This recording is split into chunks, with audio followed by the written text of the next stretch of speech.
So I am currently rereading my favorite ever book series, which is Red Rising, the first trilogy. I have not yet read the second trilogy, but this is why I'm rereading it. I read the first trilogy, the first three books, probably about a year ago, and then had my brother read them. He loved it as much as I loved it, and then he ended up getting the second trilogy, the second three books. So six books in total. He never ended up reading them. I didn't either. I was so, flabbergasted by the ending. I didn't want to kind of go on beyond that. But recently, I bumped into a woman at the airport who saw a shirt that I was wearing about Red Rising and talked about, you know, have you read the second trilogy? And she said how so good it is. And I was kind of like very it was very cool that she thought the second series was better than the first, which I think the first series is one of the best series that I've ever read or watched out of any movie trilogy, any movie, you know, series, whatever, or any book I've ever read. I think Red Rising is honestly the better than all of them, which is kind of crazy, but it's so good. And I don't want to just like glaze the book. There's great things about it, but then there's also, you know, very deep lessons and philosophical undertones that I can take away from the book, which is a purpose why I'm rereading it, not only for the enjoyment, but also to kind of dig into it, the world building, how well the author, writes some of the characters and their development, things like that, and lessons that I can just pull for myself. So, this is effectively my Red Rising review. So, reviews of each of the books, and I'm probably going to do multiple parts on each book. This one is going to be about the first book and part one of it. And so, I'm just going to talk about some of the big main themes that I like about this book. I have both the first and the second here. The third is, just back in my dorm. I also have the fourth in there for when I finish. Right now, I'm currently at the end of the second book, but I just read this one like a month ago, and it's just so good. The reason why I enjoy it so much and I love the book is because not only is it thrilling, it has, crazy emotions all over the place, and it's super creative in terms of the characters and how they develop. But also, what's super cool is the world building. So it's a dystopian future, and the amount of work the author had to do to kind of put everything together and have it be a dystopian future of current humanity and how it makes a whole bunch of sense and how it all comes together is so cool. It also is very, um, you know, telling of human nature. He does so well in writing all the characters to show all of, how humans are, both the absolute best and the absolute worst, and very much, especially in the main character, his inner thoughts and how sporadic they are and how, good and bad they can be, which I think is so cool because we all deal with things like that. And then lastly, there's so many different philosophical undertones from the book, which make it so cool. And I'm really deep into philosophy and, about just the big questions in life and what we really value and care about and what we want to do with our lives. And so it's super cool to see that as well and think about and ponder on those. And so without further ado, let's get into my part one review of the first book of Red Rising. So the two main things that I want to talk about here is basically in the beginning of the book, the first part, which is I believe the first like 6 or 7 chapters.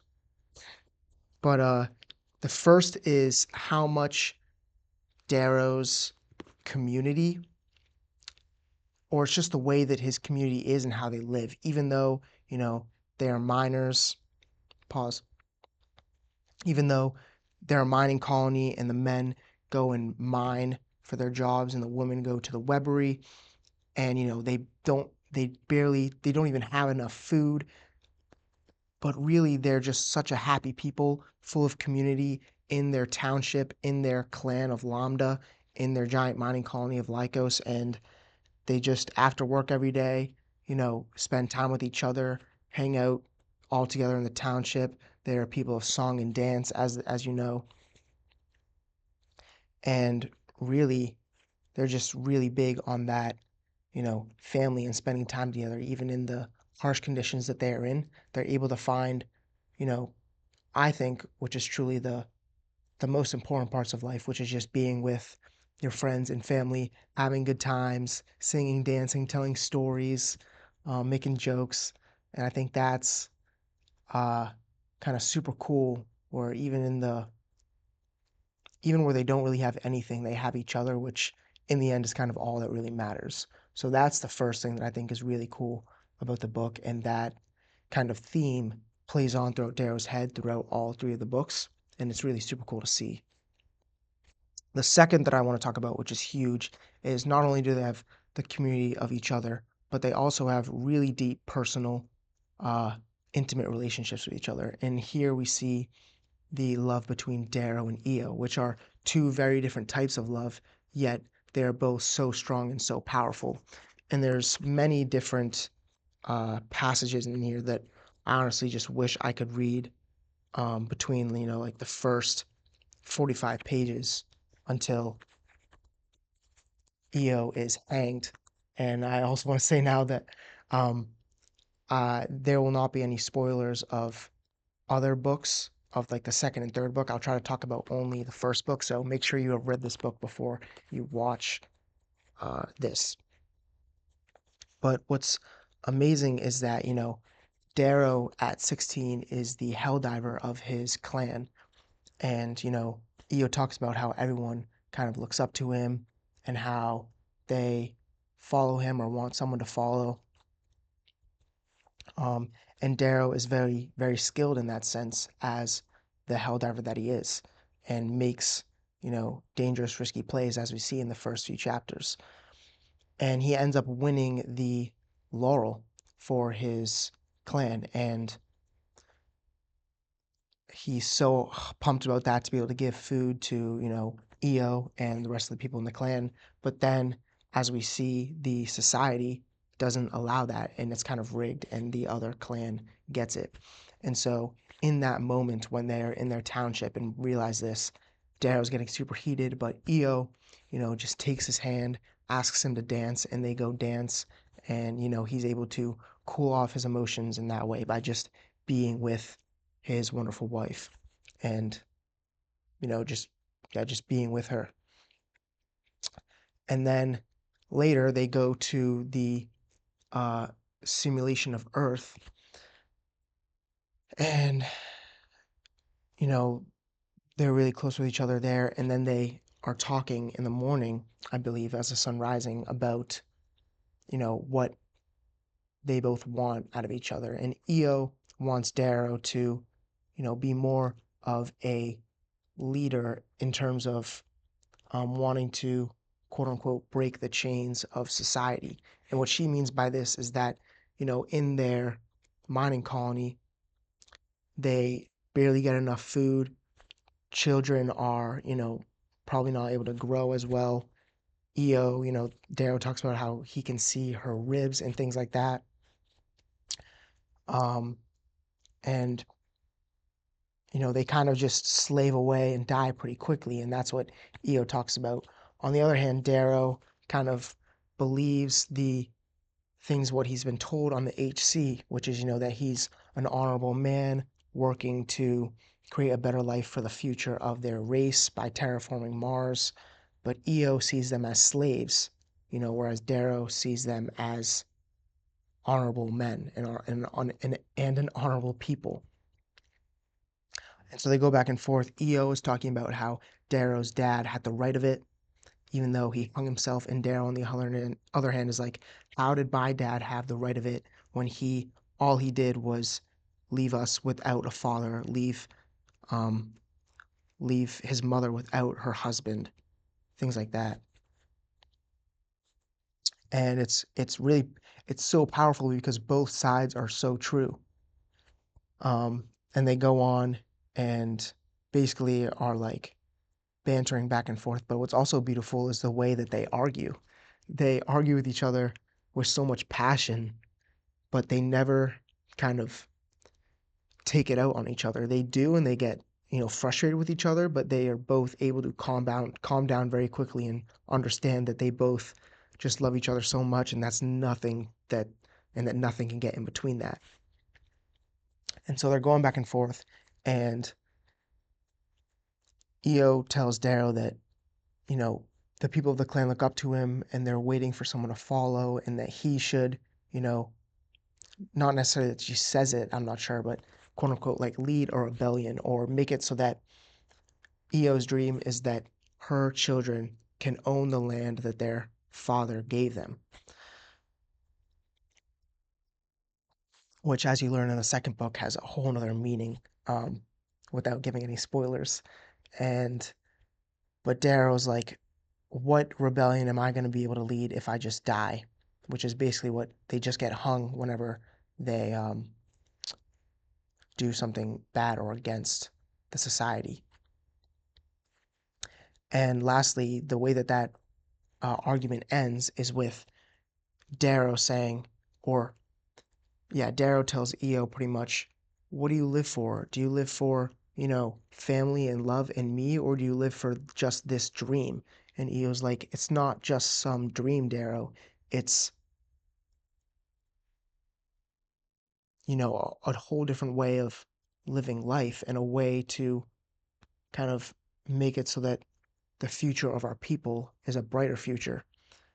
And Darrow says, you know, I have no other passion for anything but you, which is a beautiful form of love. And then Io responds with, well, then, Darrow, you must live for more, which as well is a beautiful form of love. And then, you know, after that great moment, they're caught by the Greys. And before their uh, whipping, before their punishment, because, they were in a place they can't be, they go 3 days in basically solitary confinement, which I didn't 100% realize until the second time I reread the book. 3 days they are without each other, without seeing anyone, basically in a cell, no food, I'm pretty sure. And Darrow was already talking about how Io was getting a lot thinner from the not enough food that they have. 3 days with no food and no talking to anyone, you know what that does to people? Of course, and some people can make them crazy, but some it can make them really clear-headed. Um, I know that when I fast or go without seeing people, you're in your thoughts, you're better able to see things more clearly in your head, especially given that amount of time. And so after 3 days, they come out and they're getting whipped. And 3 days for Io to just think over the conversation that they just had. And she ends up choosing the path of singing in rebellion the forbidden song and getting herself hung by the society, basically killing herself. And there's two reasons why she does that. First is to be a sign of resistance for her clan, even though no one in her clan, acts up necessarily with her. She is a sign of rebellion by doing so. Also, and it's so sad but beautiful, is kind of ridding Darrow of her in the physical form, as in like by her dying. By her dying, she is freeing Darrow of the love that was holding him back. Darrow says to Io, the only passion I have is for you. Io says, you must live for more. And you can kind of see Darrow's realization of this from the moment that they see each other after those 3 days in solitary confinement to the moment before she starts singing the forbidden song. Darrow knows something's off with Io, and that's something again that's so beautiful between them, is that they grew up together like since they were kids and ended up getting married when they were 16. Io waited for Darrow to turn 16 so that they could get married, and it's kind of beautiful from them just growing up young together to then being together, all in their little clan of like 200 people. And so, and by doing that, they know so much about each other and they're able to, sense things about each other, such as when Io knew that Darrow was getting uh, very hyped up about not getting the laurel, even though they won it. And so Darrow can see that Io, there's something off with her and that she is going to do something rash during the whipping, which she does. And even though Darrow understands it, he doesn't. Like, he doesn't it rips his entire life away, which is why he ends up burying Io and get himself hung himself. Um, and at first Darrow doesn't realize it. Like, why would she kill herself like that? She knows that, like, that is one of the biggest reasons why Darrow lives is for her and for their love. How does she not, love Darrow enough to just continue on life with him, and have a family together? And that's a beautiful love from Darrow, but also you have Io who, sees something better for the future of their people and for their clan. And she's willing to have that sacrifice. She loves Darrow so much that she's willing to sacrifice herself so that he can become the man that she wants him to be in order to, rebel against the society and create a better future for their people. I only live for you and you need to live for more. It's just two different types of love that are both so beautiful and both so powerful. And the dynamic between them is what makes it so cool, especially in the way that the author writes the book, which I think is so cool.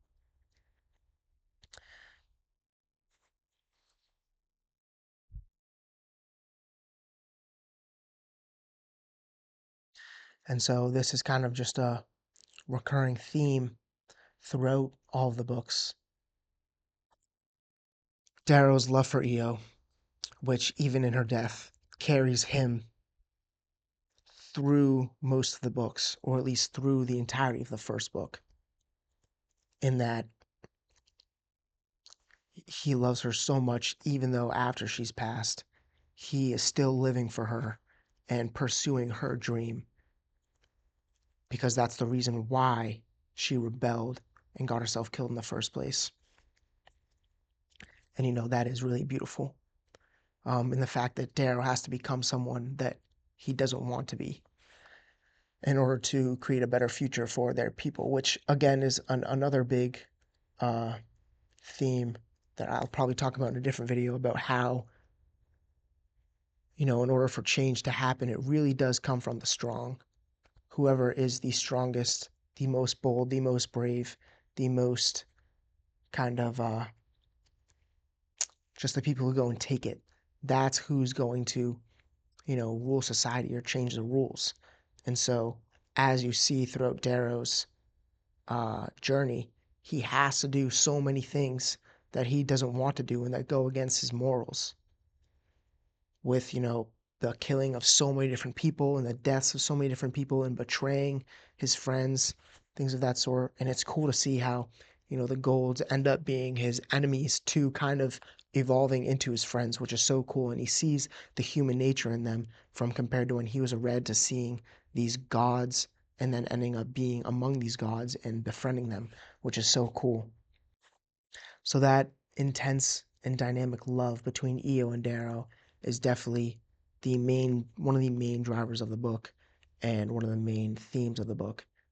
And I think that it's an incredibly beautiful but also terribly sad dynamic, which is the emotional tension that this author is able to instill in us that makes it so compelling,